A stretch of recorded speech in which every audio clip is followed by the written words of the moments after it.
If the rumors we're hearing are true and we are getting a Stargate movie before we get a series, what could that mean? Welcome to SciTrek, your sci-fi TV and movie channel.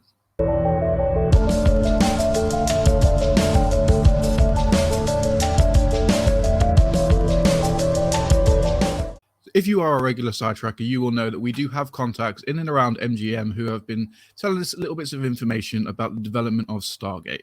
And a rumor that we're hearing at the moment is that we actually might be getting a movie before we're going to be getting a series. Now, we do know that Amazon are looking to other science fiction television shows for inspiration when they're developing Stargate.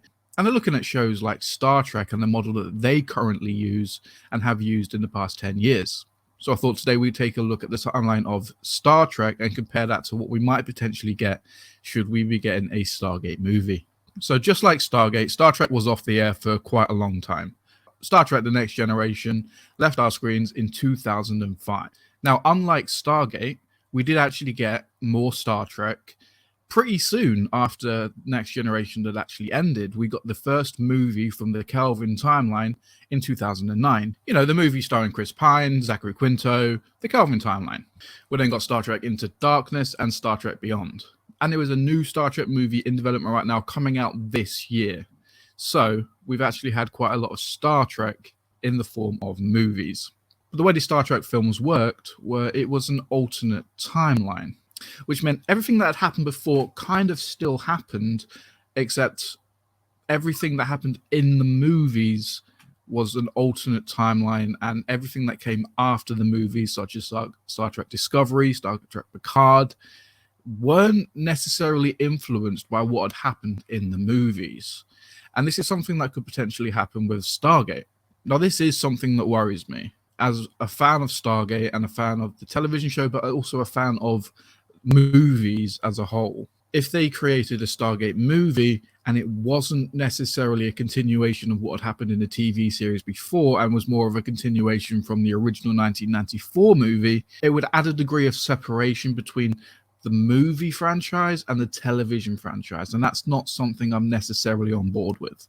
Now, we've spoken about hard reboots, soft reboots, hybrid reboots, and continuations quite a lot on this channel.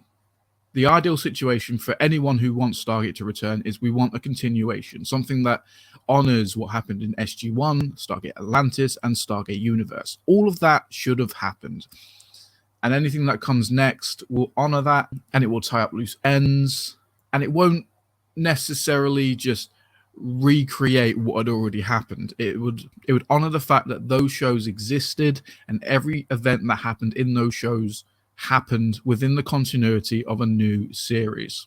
Now, we have spoken about hybrid reboots, and Star Trek is a really good example of a hybrid reboot, kind of doing it in a roundabout way, kind of a good way, where they honor things that happened in the past, but they change little bits here and there. Now, this happens in a lot of television shows. Doctor Who had a massive reboot in 2005, and it honored everything that came before it. There were specific storylines in New Who that kind of brought into question things that had happened in the classic series, but in a way that acknowledged that these events happened, but explained them away in, I'd like to say, a clever way, but sometimes the storylines weren't sufficient. But that's just a gripe with Doctor Who at the moment. Star Trek does things pretty similar to that. Everything that's happened in the original series, in Star Trek Next Generation, in Voyager, they happened in Discovery and Picard, but they changed certain things. Now, none of the things that they've changed are particularly groundbreaking. They don't change the overall story, but they did change how the Klingons look. And you could argue that that is just because technology has advanced to a point where we have better prosthetics and things just generally look better with a certain way of doing things on camera now. If we have a different way of doing things, it will look better as a result. That is an argument to be made. But what I'm worried with Stargate is if they go down the movie route first and they don't do a continuation, what is that going to look like? Because I can really only see one of two possibilities with a new movie. It's either going to be a continuation from what happened with Stargate SG-1, Stargate Atlantis, Stargate Universe, and the original 1994 movie, or we're going to be getting a hard reboot where it's going to continue on from the original 1994 movie, and that's going to essentially eradicate everything that happened in SG1, SGA, and SGU. And that's not something I'm necessarily on board with, as I've mentioned. Now, it is important to remember that with a movie, it is very different than what it is going to be with a TV series. Now, the movie audience and the TV audience are very different. There are people who only watched the original Stargate movie in 1994, and there are people who have watched both. I'm one who has watched both. I've watched a movie, and then I've watched all the series and learned all the lore and all the canon and watched all the stories, and I've loved the characters that have been developed. But only a handful of those characters were in the original movie. So we had Jack O'Neill, we had Daniel Jackson, we had Catherine Langford. Skara was in the original movie. So was Share's dad. So was Share. And of course, we had Ra. But something that changed when the TV series came out was how Ra was portrayed. Now, in the movie, Ra looked like a grey alien. He looked more like an Asgard than anything else. But in the television show, they adapted it and they created a story around it where he was a Goa'uld system lord. He was a parasite living inside of a human host. That was something that was changed, and it was something that was actually a really good change because it added so much more depth to what could potentially happen with Stargate. We then had a new antagonist. We had Apophis, which was the brother of Ra, and essentially he played the role of what Ra would originally have been in the Stargate movie for the first couple of seasons in SG1. We then had a whole host of other Goa'uld system lords drawing on Earth's mythology. Now, that is a change that I absolutely love.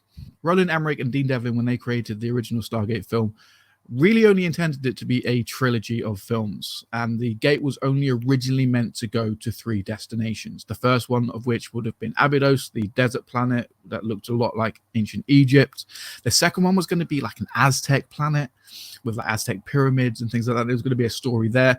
And then the third film was going to have another location, which was then going to tie in all of Earth's other mythologies together. So it could have been the ancient Greeks, it could have been the Romans, it could have been Norse mythology, it could have been whatever it was. We don't actually know. We only know really of 2, which was the Egyptian planet, Abydos, the first one they went to in the movie, which we actually got to see.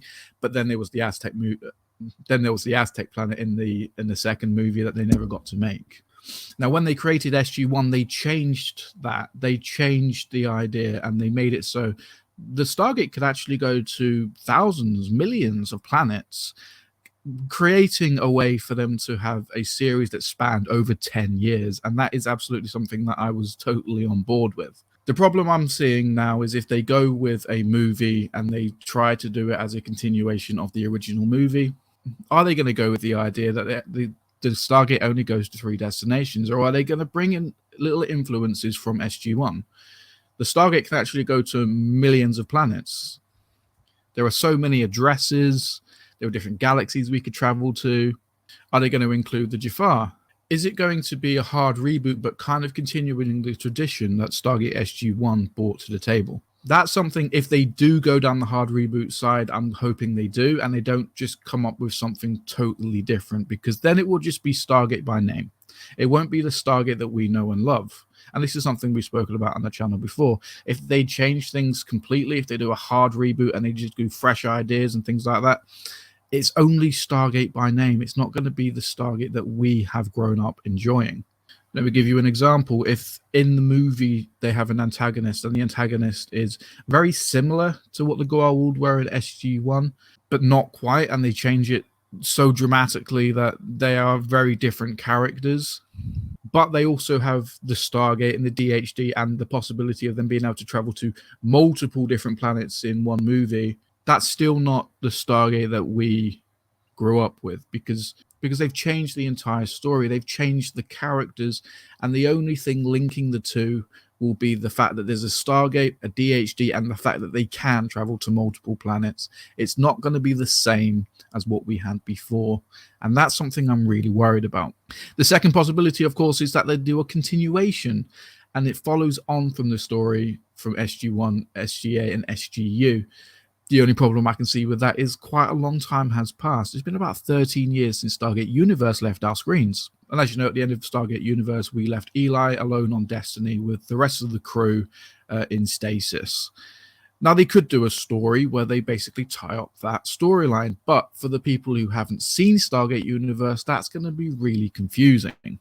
because there's going to be people that have only seen the movie and there's going to be people that have only seen the series. I don't know, although a lot of the time those audiences connect and they cross over, and there are people that have seen both, and there are people who have only seen the series, and there are people who have only seen the movie.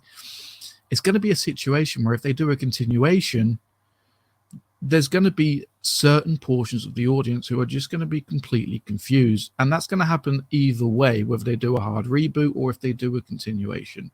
So it's really, really difficult. How do you create a movie continuing Stargate SG-1, Stargate Atlantis, and Stargate Universe in a way that you can explain everything that had happened before, so a new audience can come in and still follow along, but also in a way that makes it so people who have watched SG-1, SG-8, and SGU can follow along as well, and see little Easter eggs of things like, oh yes, I remember this happening, and oh, this is what's going to unfold because of X that happened 10 years ago. It's a really difficult situation, and I think this is where Amazon are probably going to be looking. They're going to be looking at, okay, who is the bigger audience? And I think what they're going to find is that the television audience is a lot bigger. We're certainly the most vocal audience. We consistently make Stargate trend on Twitter because we want a continuation that follows on from what Brad Wright and the rest of the team had created all those years ago. We want something fresh. We want something new. We want something that is still Stargate, and it's so difficult. But who knows? What do you think? Let me know in the comment section down below how you envision a new Stargate movie to go. Can you see them doing a hard reboot? Could it be a continuation, or could it be a hybrid of the two? Let me know in the comment section and we'll have a chat down there. Whilst you're down there, hit subscribe and press the bell notification so you don't miss a single video. And also consider becoming a fully fledged SciTrekker by hitting the join button down below. Thank you so much for watching. I will see you next week.